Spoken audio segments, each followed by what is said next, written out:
میں آپ حضرات کو ایک ایمان افروز واقعہ سناؤں گا بخاری شریف کے حوالے سے کہ امام بخاری نے ایک حدیث بیان کی، بہت ہی پیاری حدیث ہے۔ بنی اسرائیل کا واقعہ، نبی صلی اللہ علیہ وسلم، بنی اسرائیل کا ایک شخص تھا اور وہ ایماندار تھا۔ قرض کے سلسلے میں نبی صلی اللہ علیہ وسلم نے سنایا، نبی صلی اللہ علیہ وسلم نے بیان کیا۔ وہ حدیث کیا ہے؟ بہت ہی دھیان دیجیے گا اس واقعہ میں۔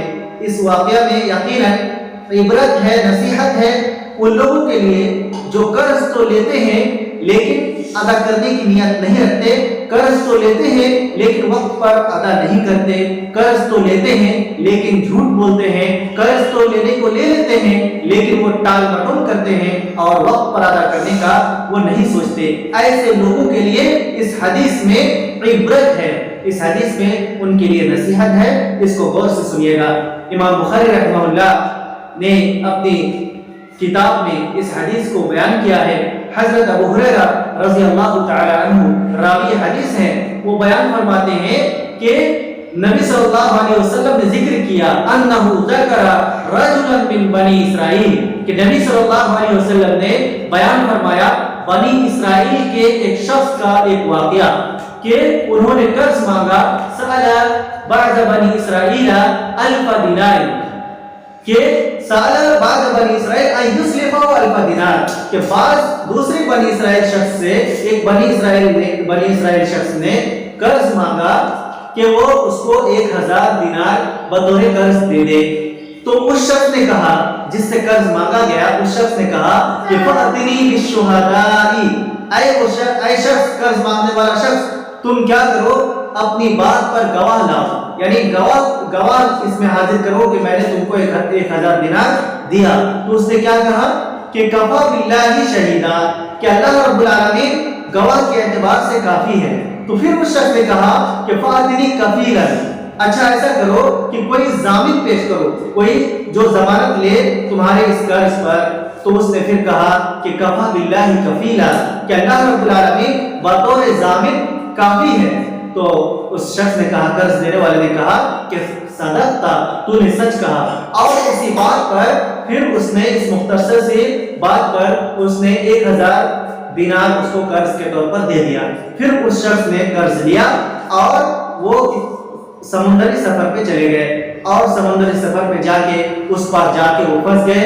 اس نے جب اس کی جو ضرورت تھی وہ پوری ہو گئی، اس سفر کی ضرورت پوری ہو گئی، تو وہ شخص پھر سوچنے لگا کہ کیسے میں اس قرض خواہ کے پاس پہنچوں، قرض دینے والے کے پاس پہنچوں، تاکہ میں اس کا دیا ہوا قرض اس کو وقت پر ادا کر دوں۔ اسی سوچ و فکر میں کچھ ایام گزر گئے، یہاں تک کہ وہ وقت قریب ہونے لگا جو وقت مقرر تھا قرض واپس کرنے کا۔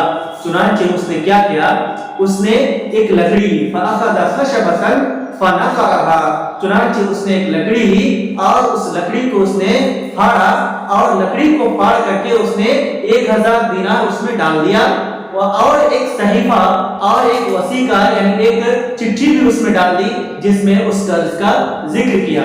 اس کے بعد وہ سمندر اور دریا پہ آئے اور دریا کے کنارے آ کر کے اس نے اللہ رب العالمین سے انہوں نے مخاطب ہو کر کے کہا کہ اللہ، میں نے فلاں شخص سے فلاں دن میں نے فلاں وقت تک کے لیے قرض دیا تھا 1000 دینار، اور اس نے مجھ سے مطالبہ کیا تھا کہ میں اس قرض پر کسی کو گواہ بنا لوں، تو میں نے اس پر کہا تھا کہ کفا باللہ شہیدا، کہ اللہ تعالیٰ گواہ کے اعتبار سے کافی ہے۔ تو وہ شخص وہ شخص آپ سے راضی ہو گیا تھا، اور اس شخص نے مجھ سے کہا تھا کہ اتنی کفیلا، کہ کوئی کفیل لے آؤ، کوئی ضامن لے آؤ۔ تو میں نے کہا تھا کفا باللہ کفیلا، کہ اللہ رب العالمین ضامن کے اعتبار سے کافی ہے۔ چنانچہ فرض یہ بھی وہ شخص آپ سے راضی ہو گیا تھا۔ چنانچہ میں ایسا کرتا ہوں کہ اس لکڑی کو اسی نیت سے ڈال رہا ہوں، اس میں اس قرض کے پیسے کو ڈال کر کے کہ اللہ تو اگر صحیح میں گواہ ہے، صحیح میں کفیل ہے، ضامن ہے اس بات پر، تو اس قرض خواہ تک میرا یہ پیسہ پہنچا دینا۔ چنانچہ وہ شخص دریا میں ڈال کر کے